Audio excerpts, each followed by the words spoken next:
I've counseled the families of the teenager who became engrossed with rock music, enslaved to the lyrics of Suicide Solution or Highway to Hell or Kill Yourself and It's Gonna Be Wonderful.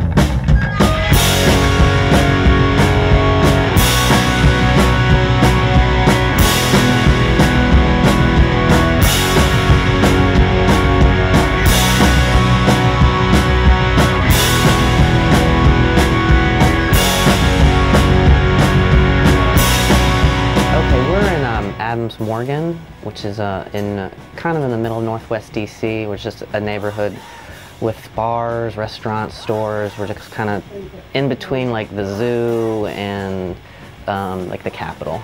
The story began in 1984. The original owner, Bobby Polsky, he opened it in Georgetown, which is kind of at the edge of the city, and he operated the store in Georgetown for over 20 years. In the course of that 20 years, the Georgetown neighborhood kind of changed. Didn't really suit mom and pop record stores.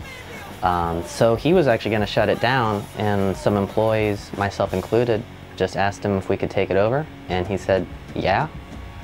And it really was that simple. That exchange, and then we had to find a new neighborhood, and we checked a bunch of different neighborhoods, and we settled on the one in Adams Morgan on 18th Street. The one thing that we have going on here is, I think we're kind of clearly have the punk new wave aesthetic still, which is how, when the store opened, that's what it catered to, was the local punk rock crowd. And it kind of grew as that scene grew. I don't need to advertise for Dave Grohl even more. he's got enough exposure. But in that series, he actually talks about the store. I don't think he actually names it though. He talks about going into Georgetown and buying the punk records and selling his band's demo tape. That was Smash. When you walk into the store, the first thing you're gonna see is a wall of CDs. And then as you go around the store, we kind of have half of it is vinyl and the other half of it is clothing. Over the years, there's been an ebb and flow of what kind of music people buy, what format people buy music on. And so we were always able to supplement music with clothing, accessories. We don't pay our rent with skateboard stuff, but as I said, if our image is kind of one of an punk alternative 80s thing, skateboarding kind of falls right in line with that, and mostly because I skate, so I just kind of melded that in with the decor of the store. The personal collection, if you have this job, it just blows up.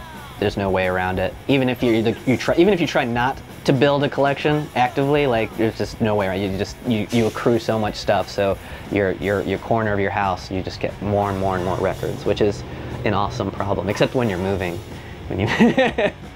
On my home stereo, I listen to the Outcasts, who I think were like an Irish punk band from the 70s, or Northern Ireland, I think. And I got a bunch of local DC stuff, so this almost ties in well. So I listened to the Mixed Nuts Don't Crack compilation, which is a lesser-known DC hardcore comp.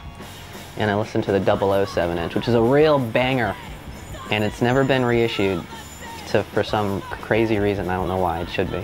The store is it's rooted in the past, because when it started, Washington, what it catered to in Washington, D.C., the D.C. punk scene, that scene from then is now like legendary. Like if not like the most legend, it might be like in the top 5 legendary punk scenes. And so there's a bit of pride with that, and it's something that's what helps us pay our rent. People come in for that, but we have to balance that with, it's not actually the 80s, It's the 21st century, so you have to be able to take care of your past, remember your past, and you can celebrate it, but you have to find a way to tie that into the present. So I think one thing that we try to do here is we still have like local bands. We will have shows here occasionally. It's a small space, but if a touring band needs to come in and play, we try to build a little bit of a show around them. So we still try to stay active within the community, so it's not just a pure museum. If you kill yourself, then you'll have sunshine all the time. Why, if you kill yourself, you'll party and the booze and the drugs and the sex, oh, it'll be great.